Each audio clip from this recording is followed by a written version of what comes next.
پائولو موندس دروشا دومین برزیلی برنده جایزه پریتزگر در سال 2006 میلادی است که بعد از اسکار نیمایر، دیگر معمار سرشناس برزیلی و برنده سال 1988 جایزه پریتزگر را موفق به دریافت شده است.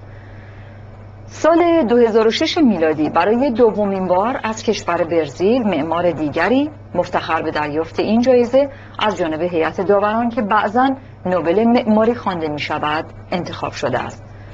معمار 78 ساله پائولو موندس دروشا در اولین مصاحبه خود که به صورت تلفنی از خانه‌اش در سائوپولو توسط اسوسییتد پرس انجام شد، از انتخابش برای دریافت این جایزه اظهار شادی فراوان کرد و در مراسمی که در استانبول برای جشن سالانه پریتزگر برگزار شد، پائولو موندس دروشا ضمن دریافت مدال سمبولیک برنزی پریتزگر جایزه‌ای نقدی نیز به میزان $100,000 دریافت کرد.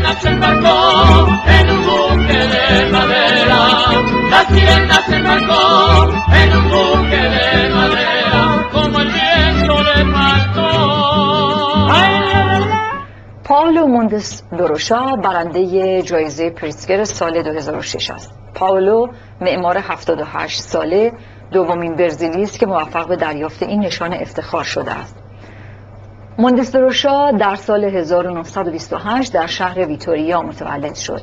تحصیلات معماری خود را در مدرسه معماری مکنزی در 1954 به اتمام رسانید و از همان ابتدا زبان معماری خود را آشکار ساخت، به طوری که بلافاصله بعد از فراغت از تحصیل برنده مسابقه ملی پائولو سینا اتلتیک کلاب طراحی ساختمان ورزشی شامل سالن ژیمناستیک، استخر شنا و فضاهای ورزشی در سائو پائولو گردید و در سال 1961 از جانب ریاست جمهوری مورد تقدیر قرار گرفت.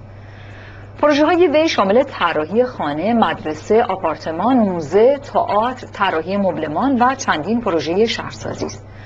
اولین پروژه خارجی او نیز طراحی غرفه برزیل برای نمایشگاه اکسپو در سال 1969 در اوساکای ژاپن میباشد.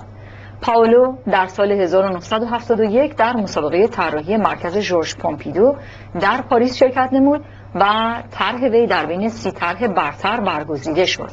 در سال 2000 نیز در پی دریافت دعوتنامه طراحی پروژه مجموعه ورزش‌های آبی برای المپیک 2008 به پاریس رفت. از جمله مهمترین کارهای او طرح توسعه دانشگاه ویگو در شمال اسپانیا است که شامل سیستم پیچیده‌ای از مسیرهاست که ساختمان‌های مختلف را به هم مرتبط می‌سازند.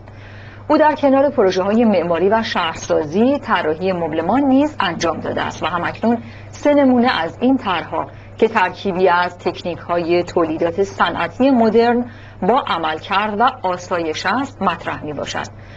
دروشا به موازات شغل حرفه‌ای خود به تربیت نسل جدید معماران و هنرمندان نیز همت گماشته و در طول این مدت گروه بزرگی از همکاران و دوستان را گرد هم آورده است. این استاد بزرگ امروزه در سائو پائولو زندگی می‌کند. وی هنوز به صورت حرفه‌ای مشغول کار است و افتخارات بین المللی متعددی نیز کسب نموده است. En un buque de madera, las sirenas embarcó en